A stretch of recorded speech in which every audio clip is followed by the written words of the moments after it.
Estamos chegando com mais um Pra Você. Estamos no ar aqui na nossa TV Horizonte, encontro de toda semana aqui no canal da Padroeira de Minas Gerais, TV Horizonte. Nossa Senhora da Piedade é padroeira aqui da Rede Catedral de Comunicação Católica, padroeira do nosso estado, padroeira de Minas Gerais. E o nosso convidado de hoje tem uma das vozes mais marcantes do rádio brasileiro, viu?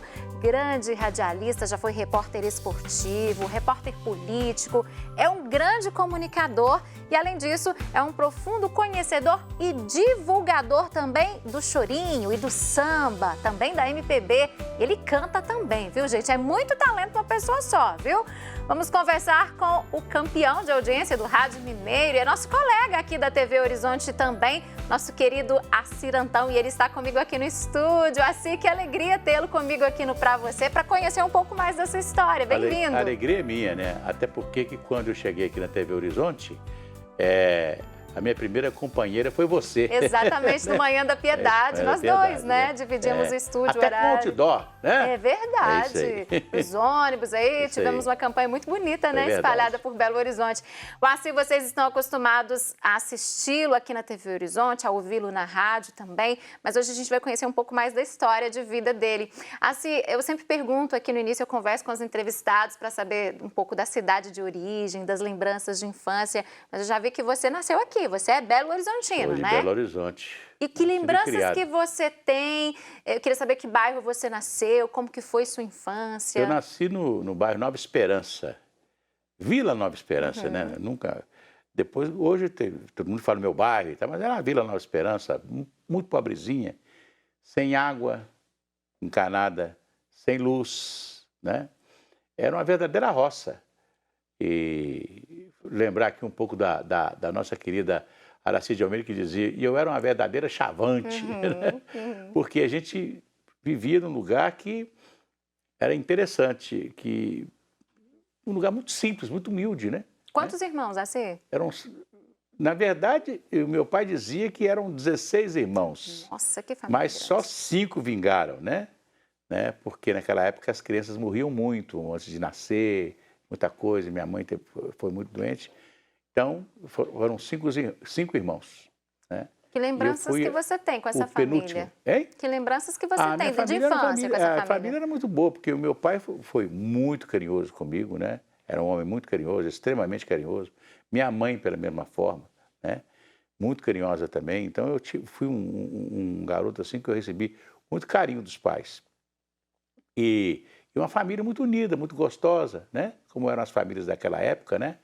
Com muito respeito, porque a gente tinha um verdadeiro respeito pelo pai e pela mãe, não é verdade? Né? E qualquer coisa a gente sabia que o pai era bravo. Né? Só de olhar já sabia, né? O que o pai queria dizer. Só olhava pra gente, né?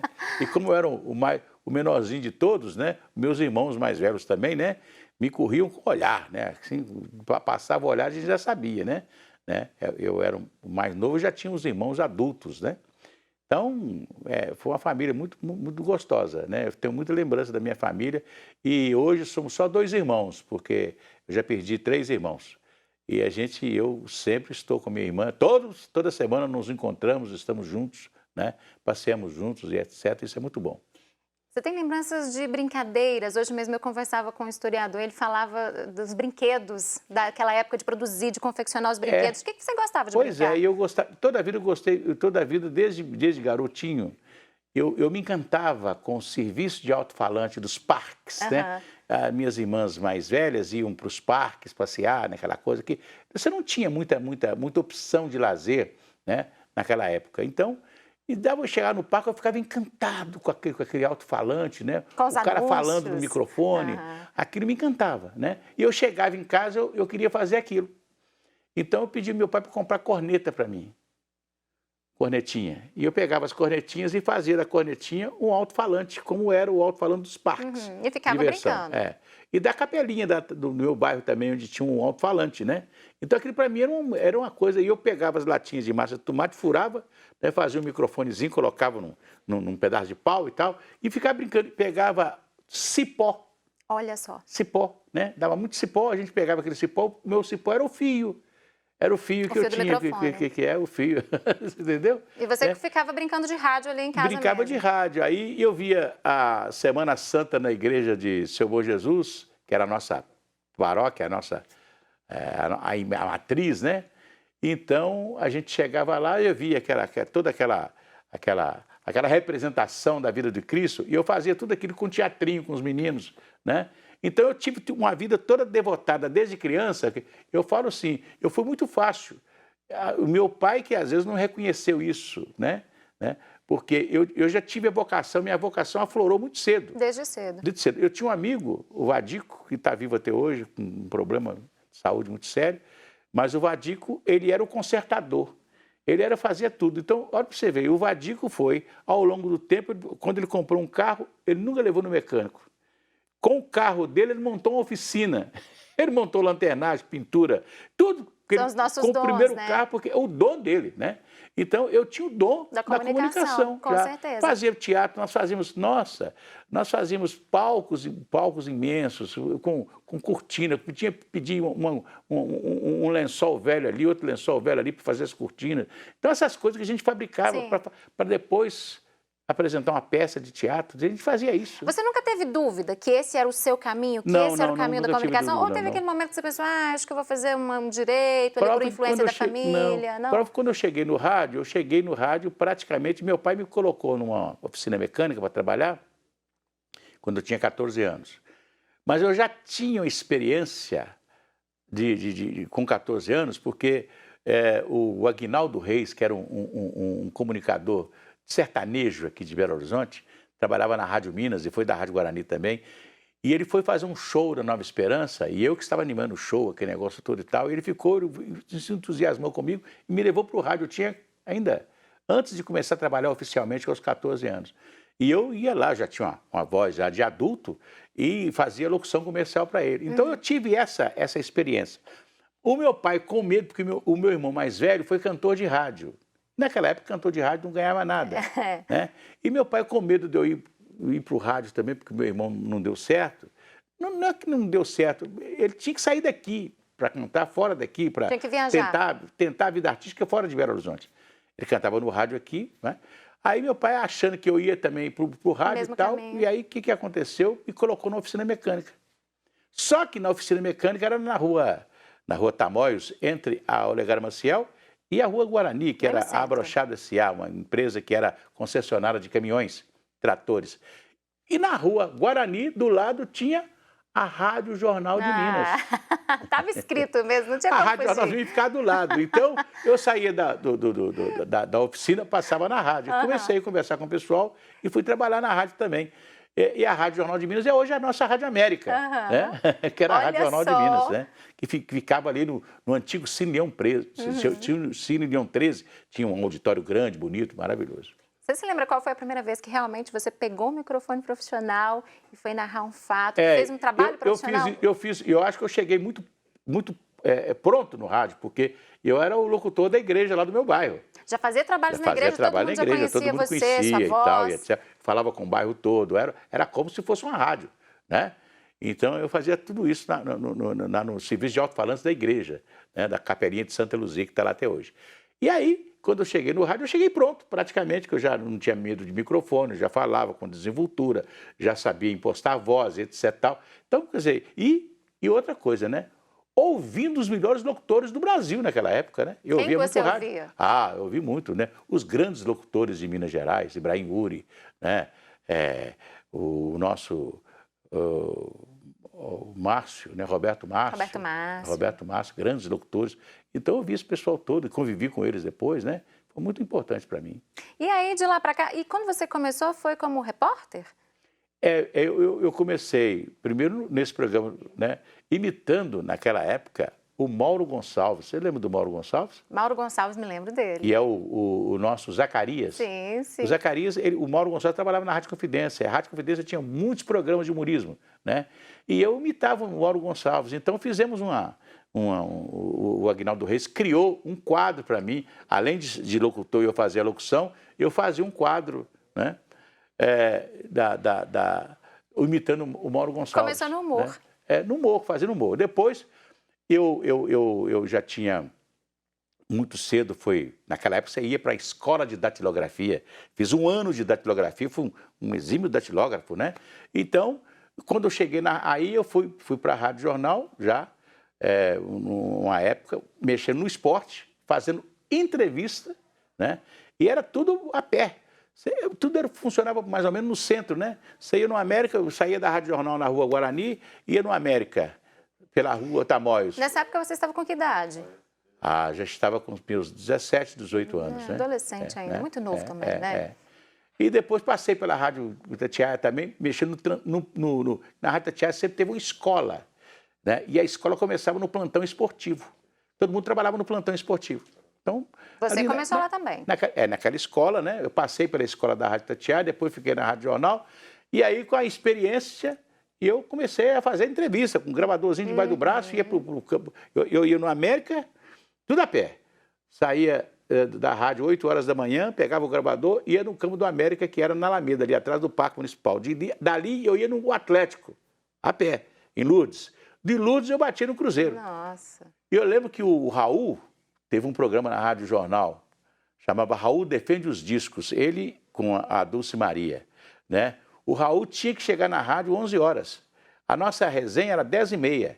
E eu batia com o Raul correndo do Barro Preto, depois do treino, e chegava na rádio. Era um cansaço que valia a pena. Era um cansaço que valia a pena. Assim, 50 anos já de Rádio Itatiaia. Quanta história, hein? Só de Rádio Itatiaia, né? Só de Rádio Itatiaia. Eu passei depois oficialmente, eu comecei a trabalhar na Rádio Jornal, depois fui para a Rádio Minas, né? Rádio Minas, saudosa memória. Até hoje eu sonho com a Rádio Minas, você acredita? Que coisa impressionante. Ela foi tão marcante na minha vida, porque lá eu pude desenvolver tudo aquilo que eu sabia. Eu fui repórter, redator, produtor musical, apresentador de programa. Então foi a grande escola minha, foi a Rádio Minas. Você aprendeu um pouco de tudo do rádio lá, E né? tinha um grande radialista, que era o Ramos de Carvalho, que foi um grande radialista, trabalhou na Rádio BBC de Londres, que era o dono da rádio. Então foi muito bom para mim. E lá eu desenvolvi tudo isso, né?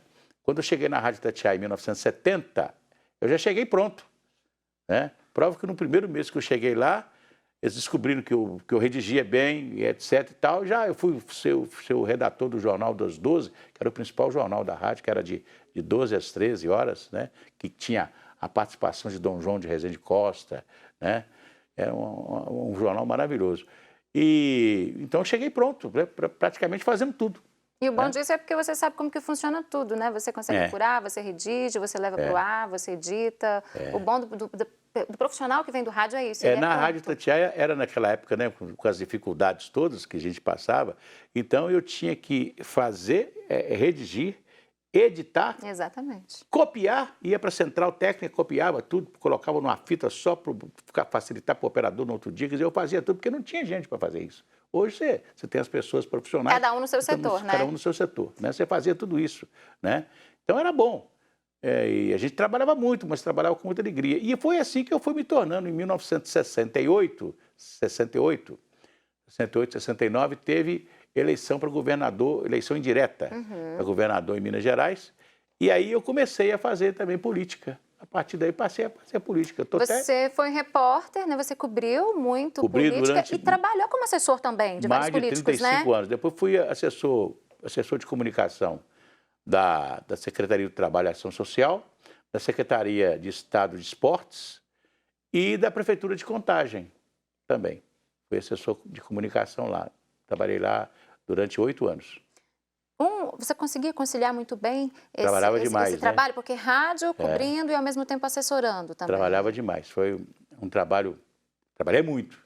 Fiquei diabético porque você ficava o dia inteiro, você não, né, atrás de uma mesa, às vezes, atendendo pessoas. E depois fui chefe de gabinete de prefeitura, que aí você tinha que lidar com todos os problemas da cidade, né? O prefeito não quer atender, o chefe de gabinete é que atende, não é verdade? Então, tem que resolver, né? Era uma vida muito sofrida, mas dei conta do recado. Boas lembranças desse tempo, do trabalho com a nossa política mineira? Tem algum nome, alguma pessoa especial que você, de uma história que aconteceu, que você traz? Eu tenho muito. Eu estou escrevendo até um livro, né, para não perder, para não deixar de lembrar, porque um dia pode vir um Alzheimer na gente. Olha só, gente, está escrevendo um livro. Então, estou escrevendo um livro, tá devagarinho, porque... o meu computador fica no meu escritório. Aí você está contando todas essas histórias. Estou contando essas histórias e do jeito que eu vi. Não é verdade? Né? eu assisti, eu fui um assistente do que aconteceu no Brasil, uma testemunha, né? Desde 1965, 64. Mesmo no chamado golpe ou revolução, como queiram, né? Em 1964, eu já estava influenciado em política porque meu pai era muito político, né? Meu pai conversava muito política, contava muitas histórias. E eu acompanhei isso tudo. Né? Eu participei da minha primeira campanha política como locutor. Eu tinha 10 anos, em 1958. Era uma criança, meu Eleição do Armindo de Barro, eu participei. Então tem muita história para colocar nesse livro. Então eu vi muita coisa, vi muita coisa mesmo. Agora, esporte, política, cidades, a gente sabe né, que você trabalha muito bem em todas essas áreas. Aí a gente vai para o lado musical, que eu sei que é uma das suas paixões também, né? Como que o samba, o chorinho entraram na sua vida? Na Nova Esperança, que eu falei, era um bairro muito pobre. Então, mas lá tinha violonista, cavaquinista, bandolinista, flautista, clarinetista, trombonista, todo mundo. A banda de música do Seu Bom Jesus, parte dela era lá da Nova Esperança. Porque antigamente os meninos aprendiam música muito cedo, né? E aprendiam a tocar um instrumento. Então nós tínhamos o nosso carnaval, nós tínhamos as nossas serestas. A Nova Esperança tinha tudo, tinha congado, tinha folia de reis na época de Natal, tinha seresta, tinha música sertaneja. Né? Então era muito rica musicalmente, culturalmente, muito rica. Né? Então eu fiquei no meio daquilo tudo. E tinha um irmão que foi cantor de rádio, e que gostava muito de música também. Meu pai gostava de música, minha mãe cantava, gostava de cantar dentro de casa e tal. Então, aquilo tive uma influência muito grande. E eu tinha, em frente à minha casa, morava o São Amâncio, que tinha um regional. Choro, valsa, samba-canção, seresta. Mas do lado tinha um outro que tinha um conjunto de jazz naquela época, né? Eu lembro da primeira bateria americana que eu vi, só tinha um pratinho assim, pequenininho, né? E eles tocavam ali e tal. Tinha um outro que fazia música sertaneja, né? Bem eclético. Bem eclético. Então você tinha tudo isso no bairro, né? Então tinha samba, muito samba, né? A turma do samba, que era muita gente. Então isso tudo foi uma influência. Quando eu cheguei no rádio, é claro que eu já tinha uma influência muito grande da música popular brasileira, de todos. E depois eu conheci a música estrangeira, porque o dia que colocou luz na Nova Esperança, é que meu pai comprou um rádio, aí eu vi que existia um mundo. Né? Outro mundo além existia um outro mundo, né? E eu via lá o locutor falar, o presidente Eisenhower. Eu queria saber quem era Eisenhower, era o presidente dos Estados Unidos. Aí eu comecei a me inteirar. O Nikita Khrushchev, que era o primeiro-ministro da Rússia e tal, da União Soviética, aquela coisa toda, aquilo tudo me encantava. Então eu ficava no rádio dia e noite, ouvindo tudo, né? Ouvindo os grandes locutores, ouvindo noticiário, ouvindo tudo. E a música também. A música da época também, que embalou os meus tempos de garoto, né? E você toca? Quais instrumentos? Nada, eu toco um tamborinzinho, que às vezes eu faço show, eu toco um tamborinzinho, né? Na hora do show, do samba e tal. Mas instrumento musical, porque olha para você ver que coisa interessante, né? Eu repeti o terceiro ano e o meu pai achou melhor eu fazer, eu era muito ruim de matemática, meu pai me colocou com a minha professora para me dar aula de reforço na casa dela. E eu ia para a casa dela. E lá tinha um piano. Um dia eu fiz a escala do piano, você sabia, fiz tom, dom, dom, dom, dom, dom, dom, dom, dom, dom, dom, dom, dom, dom, dom. Ela falou, quem mexeu no piano? Eu falei, dona Anitta, desculpa, foi eu. Ela falou assim, não, faz outra vez o que você fez aí. Eu fiz outra vez, assim, você tem dons musicais, então eu vou te ensinar música. E começou a me ensinar música. Eu ia para lá para casa dela e ela fez um negócio, olha, seu pai me paga para me dar aula de matemática para você, mas agora você vai me pagar para me dar aula de música. Então, que era o seu interesse maior. O pagamento dela era o seguinte, eu ia arrumar a casa dela, encerar a casa, passar escovão, olhar o jardim e tal, e eu fui aprendendo. Quando meu pai viu que eu estava aprendendo música, me tirou de lá. Porque ele queria que você aprendesse matemática. Matemática, música não podia. Música era coisa de boêmio naquela época, né? E aí você chegou, inclusive, a gravar CD, né? Gravei. Gravei até um isso? Disco de carnaval. A primeira coisa foi um disco de carnaval. A Taíde Machado, um compositor de carnaval aqui, me via cantando, que eu sempre fazia o programa, sempre canto uma das músicas, né? Aí ele falou assim, você vai gravar uma música para mim e tal, e me chamou para gravar uma marcha e um samba de carnaval. Foi na década de 71, 72, carnaval dessa época. E depois, aí, um dia o Gervásio Horta, eu fazia serestas aí e tal, fui convidado para fazer participar do LP de Seresta, de LP de Seresta gravei um CD inteiro e assim já gravei algumas coisas. Qual o ritmo que mais te encanta desses Eu gosto aí? de tudo. Da música brasileira eu canto tudo, né? Samba, samba canção, né? O choro, e valsa, canções, essas coisas que a gente aprendeu, né? E você também esteve à frente, fez muitos trabalhos aí com o Clube do Choro de Minas Gerais. Hoje eu sou o presidente do Clube do Choro de Belo Horizonte, né? Muita dificuldade porque nós vivemos a pandemia e todos os projetos foram paralisados, né? Infelizmente. Mas agora, com a retomada, aí, quem sabe, da vida normal da nossa cidade, quem sabe a gente volte a fazer as apresentações de choro na cidade. Tem muita gente talentosa nessa área, né? Muito. E eu sei que você abre as portas dos seus programas na Rádio Tatiaia também para divulgar essa gente, né? Claro. E hoje está muito bom, porque hoje os estúdios são bons, né? As gravações são boas. Então, quer dizer, facilita a gente tocar os mineiros, né? Eu acho assim, nós tínhamos que ir à TV Horizonte, ela tem um pouco disso, quer dizer, é abrir a porta para o artista mineiro. Dá oportunidade, dá oportunidade, porque não tem. Nós temos que ter programas mineiros, né? Feitos aqui em Minas Gerais. E valorizar o que a gente tem de melhor, o talento da nossa gente, né? Assim, você que começou há tanto tempo no rádio, passou por várias transformações, digitalização do rádio. Qual é o futuro do rádio? O que você vê como futuro do rádio? Olha, eu sei que nós estamos num... Quando a televisão surgiu, a televisão ia acabar com o cinema. Não acabou. Até porque hoje a novela ela é feita com o material do cinema. Porque se você quer ter um tape bom, o material é o de cinema, né? É a fita de cinema que é feita todas as novelas, essas coisas todas. Aí você tem uma qualidade imensa, que passa por anos e mais anos, né? Então, aí depois o rádio vai acabar, porque a televisão, simplesmente aquilo que o rádio fazia de bom, novela, programa de auditório, orquestra. Você imagina que os programas daqui de Belo Horizonte tinha orquestras, tinha regional, tinha um mundo de gente que trabalhava, que fazia o rádio. Isso foi para a televisão. Foi para a TV. Né? Hoje a televisão até desprezou isso, né? Desprezou um pouco esse pessoal. Quase não tem música na televisão mais. Mas eu acho que o rádio vai ser sempre vai ter o seu lugar, como a televisão, porque hoje, com tanta rede social, né? YouTube, Facebook, é tanta coisa. Então, quer dizer, Instagram, é tanta coisa. São todos os outros veículos também que estão substituindo um pouco daquilo que a televisão fez. Né? Mas, ao mesmo tempo, facilitou a televisão, porque a televisão ficou mais fácil de ser feita. Né? Antigamente, você fazia uma transmissão externa, tinha que ter um caminhão de externa. A câmera era um negócio grande. Agora, hoje com o celular... Hoje com o celular hoje você faz uma transmissão de televisão de qualquer lugar. Então, quer dizer, as coisas vão modernizando, mas eu acho que elas não vão acabar, não. Mas o rádio, você acredita, sempre vai ter ali o seu espaço, independente da tecnologia que exista? Eu acho que vai. Não vai. O rádio vai ter o seu espaço. Todo mundo vai ter o seu espaço. Né? Democratizou muito. Não é verdade? Hoje nós temos... O pessoal fala, o país está dividido. Não é porque o país está dividido, não. É porque antes as pessoas não tinham voz. E hoje agora, tem. Hoje tem voz, todo mundo tem voz. Todo mundo fala, todo mundo dá o recado. Não é verdade? Todo mundo fala o que quer, o que não quer, o que não deve, muitas vezes nas redes sociais por aí, né? Assim, que alegria, viu? Muito obrigada. Fiquei muito feliz de você ter aceitado o convite. Eu sei que você está na casa quase todos os dias também, mas de ter reservado um espacinho na sua agenda para vir aqui conversar conosco. Um grande abraço, viu? Uma alegria.